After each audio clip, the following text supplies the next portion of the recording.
An early morning delivery out of Binderee in northern New South Wales to a Sydney cold store.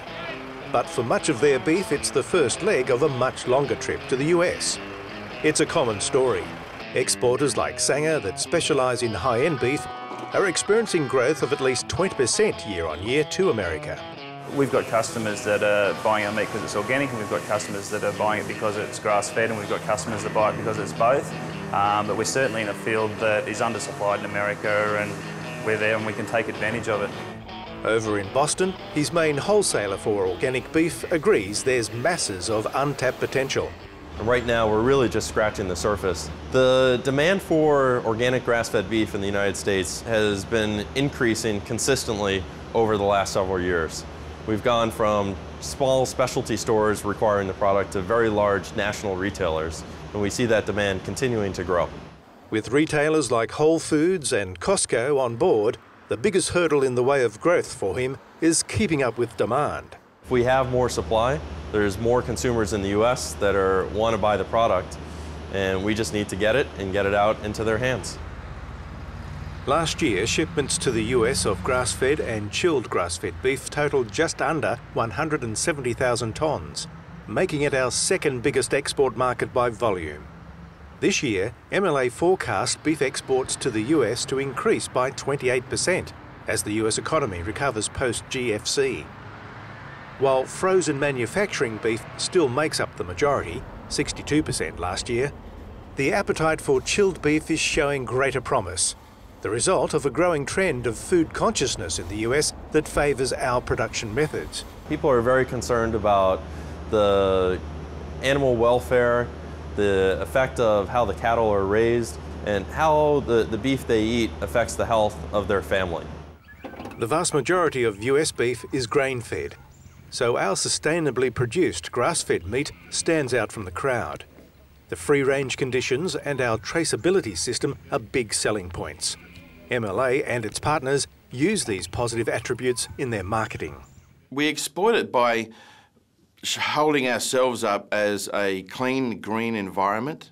Australia as a brand in America has a huge following. I mean, people trust products that come from Australia. They love Australia. We tap into that as much as we can, and we also tap into the fact that we have got a fantastic product that is safe, that is tasty, and that has a long shelf life. And it's recognised as a superior product in the US. The quality is excellent. We find it to be actually the best grass-fed beef quality in the world. Not being seasonal, our beef has an added advantage over the domestic product, as it matches the demands of major retailers. They require supply 52 weeks a year, and if we can't get the beef throughout the year, then we don't have a program. And our grass-fed beef is also much larger than the local equivalent, and in the US, size matters. A lot of their domestic grass-fed meat is maybe 240 kilo carcasses, and we can get our bodies up to 300 plus kilo carcasses, which obviously gives you a good middle. And if you're comparing them in the cabinet with the domestic grain-fed meat, I think we compare very well. I love Australian beef. The meat in Australia is free range, it's naturally raised and tender and delicious. MLA has top US chefs like Rick Gresh from the James Hotel in Chicago on side, and is working behind the scenes across the food service industry to raise the profile of Australian beef. And it's working across the retail supply chain to promote quality grass-fed and organic and wagyu brands. They may not be the mass market, but it's still sizable. There's a niche market for a grass-fed product, and when we talk the US, we're looking at 320 million people and growing by 10 million people every couple of years. So there's a niche market in America is a pretty good market to be in. And with the dollar regularly trading above parity, there are sound economic reasons to go upmarket. It makes more sense to go to that end of the market because you can derive more value out of what you're supplying.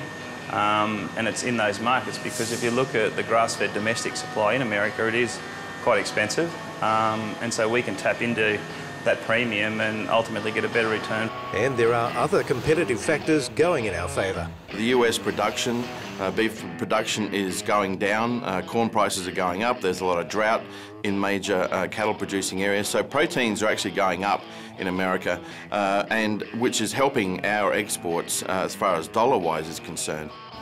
It seems that the US is once again living up to its reputation as the land of opportunity.